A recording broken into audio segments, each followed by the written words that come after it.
पिछली दशका को हमने क्या देखा है, रेफ और पदेन का यूज कैसे करना है यह हमने सीखा है। क्या रेफ और पदेन का प्रयोग कैसे करते हैं यह हमने सीखा है। आज की दशका को हम क्या करने वाले हैं, देखो आज से हम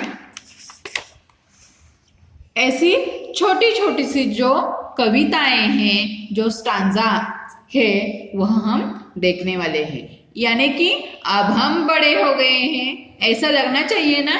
हमने अब तक सभी मात्राओं का प्रयोग करके शब्द कैसे तैयार करते हैं यह देखा है, यानी कि हमें मात्राओं की पहचान हो गई है।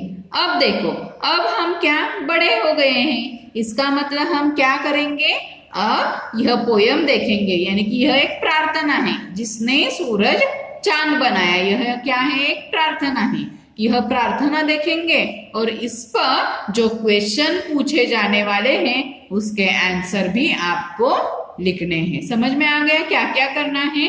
अब तक हम क्या करते थे, सिर्फ मात्राएं लगाकर शब्द तैयार करते थे।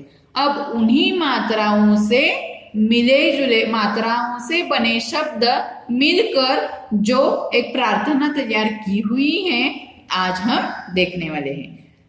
देखो प्रार्थना का नाम क्या है, जिसने सूरज चांद बनाया। देखो नंबर 10 नंबर की ये कविता है, यानी कि प्रार्थना है, जिसने सूरज चांद बनाया। प्रार्थना देखो क्या है इसमें, ये तो पिक्चर आपको दिखाई दे रहा है। इस पिक्चर में क्या क्या दिखाई दे रहा है, देखो यहाँ पे चिड़िया है, सूरज है, और कौन है, बच्चे हैं, एक लड़का और एक लड़की है, बहुत सारे फूल है, और उन फूलों पर कौन है, देखो बटरफ्लाई दिखाई दे रहे हैं ना हमें। तो देखो, जिसने सूरज चांद बनाया, पहले रीडिंग करेंगे और उसके बाद वन बाय वन लाइन हम मीनिंग देखेंगे।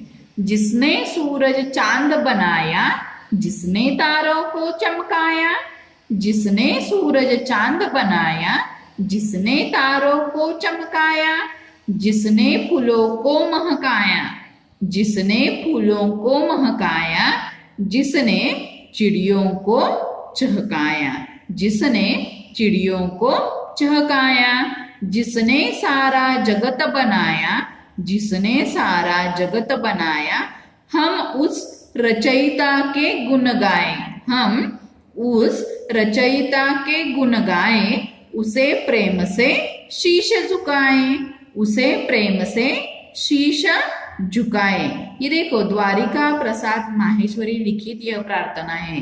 किनकी लिखित है, द्वारिका प्रसाद माहेश्वरी जी ने यह प्रार्थना लिखी है। अब देखते हैं इसका मीनिंग क्या है। देखो, जिसने सूरज चांद बनाया, अब ये सूरज और चांद किसने बनाया होगा, भगवान जी ने ना। यानी कि इसे यहाँ पे क्या कहा गया है ये भी आगे हम देखने वाले हैं। जिसने सूरज, सूरज का मतलब क्या है, सूर्य, और चांद मतलब चंद्रमा। जिसने सूरज चांद बनाया है, जिसने तारों को चमकाया है। तारे, स्टार्स देखते हैं ना हम, चांद के साथ तारे भी होते हैं आसमान में। जिसने सूरज चांद को बनाया है, जिसने तारों को भी चमकाया है। देखो आगे, जिसने फूलों को महकाया है, यानी कि फ्लावर, जो ब्यूटीफुल फ्लावर्स होते हैं उनका सुगंध कैसा होता है, अच्छा होता है ना। उनकी खुशबू कैसी होती है, अच्छी होती है। जिसने फूलों को महकाया, यानी कि जो सेंट होता है फ्लावर्स पर, वो किसने दिया होगा, वो भी भगवान जी ने ही दिया होगा ना उन फूलों पर। हर फूलों का सेंट यानी कि स्मेल, यानी कि खुशबू अलग अलग होती है। हम उसकी खुशबू से ही हमें पता चलता है कि वह फ्लावर, वह फूल कौन से हैं। जिसने चिड़ियों को चहकाया, जिसने चिड़ियों को चहकाया, जिसने सारा जगत बनाया, जगत का मतलब क्या है, संसार, जिसने सारा संसार बनाया है, हम उस रचयिता के गुण गाए। रचयिता मतलब क्या है, रचना करने वाला। हम उस रचयिता के गुण गाए, यानी कि हम उस भगवान के गुण गाए, उसे प्रेम से शीश झुकाए। प्रेम का मतलब क्या है, प्रेम का मतलब है प्यार, और शीश का मतलब है सिर। देखो इस रचयिता ने क्या किया हुआ है, सूरज चांद बनाया है, तारों को चमकाया है, फूलों को महकाया है, चिड़ियों को चहकाया है।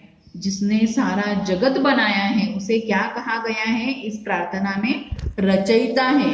और इस रचयिता के गुण गाने के लिए उसके लिए क्या करना चाहिए? हमें प्रेम से शीश झुकाना चाहिए। और एक बार देखते हैं, देखो इस रचयिता ने क्या क्या बनाया है? सूरज चांद बनाया है, तारों को चमकाया है, फूलों को महकाया है, चिड़ियों को चहकाया है। इसी तरह सारा संसार, यानी कि हम जिस संसार में रहते हैं उस संसार को किसने बनाया है? भगवान जी ने। यानी कि उसे क्या कहा गया है? रचयिता कहा गया है। इस रचयिता के लिए हमें क्या करना चाहिए? उसके गुण गाने के लिए उसे प्रेम से शीश झुकाना चाहिए। देखो इस प्रार्थना से हमें सीख क्या मिली है? हमें संसार के रचयिता का गुणगान करना चाहिए। यानी कि क्या? कि हमें उस भगवान से शुक्रिया अदा करना चाहिए। क्यों? क्योंकि इतनी हरी भरी सृष्टि जो है, इतना भरा हरा संसार जो है उसने रचाया है, उस रचयिता का हमें क्या करना चाहिए? गुणगान तो करना ही चाहिए और प्रेम से क्या करना चाहिए? शीश झुकाना चाहिए। अब मुझे बता कि रचयिता किसे कहा गया है? रचयिता किसे कहा गया है? जिसने सूरज चांद बनाए हैं, तारों को चमकाया है, फूलों को महकाया है, चिड़ियों को चहकाया है, इस सारी संसार को, सारे सृष्टि को बनाया है, उसके गुणगान करने चाहिए। इसीलिए इसे हमने रचयिता कहा गया है। अब देखो इसके आगे क्या है? इसके आगे जो शब्दार्थ है वह हम देखेंगे। सूरज का मतलब है सूर्य, चांद चंद्रमा, प्रेम प्यार, जगत संसार, रचयिता रचना करने वाला, शीश सिर। ये हो गए शब्दार्थ। आपको क्या करना है? शब्दार्थ के साथ साथ जो हमने प्रार्थना देखी है, जिसने सूरज चांद बनाया, यह मन ही मन याद करके यह प्रार्थना है वह आपको अपनी नोटबुक में लिखनी है। क्या करनी है? यह प्रार्थना, जिसने सूरज चांद बनाया, यह प्रार्थना रीड करनी है, 2 बार रीड करनी है। उसके बाद 1 टाइम अपनी कॉपी में लिखने हैं, साथ साथ शब्दों के अर्थ भी लिखने हैं।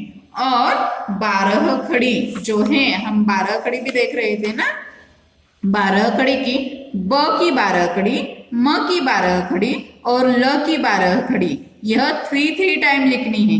ब की 12 खड़ी 3 टाइम, म की 12 खड़ी 3 टाइम और ल की 12 खड़ी 3 टाइम लिखनी है। समझ में आ गया? 12 खड़ी की 3 लाइन, ब म और ल, ये 3 लाइन 3 टाइम लिखनी है। और जो कविता हमने देखी है, कौन सी कविता है? जिसने सूरज चांद बनाया, यह प्रार्थना देखिए। यह प्रार्थना 2 टाइम रीड करके उसके बाद 1 टाइम राइटिंग करनी है और शब्दार्थ भी लिखने हैं और उसकी फोटोकॉपी निकालकर मुझे सेंड करनी है। धन्यवाद।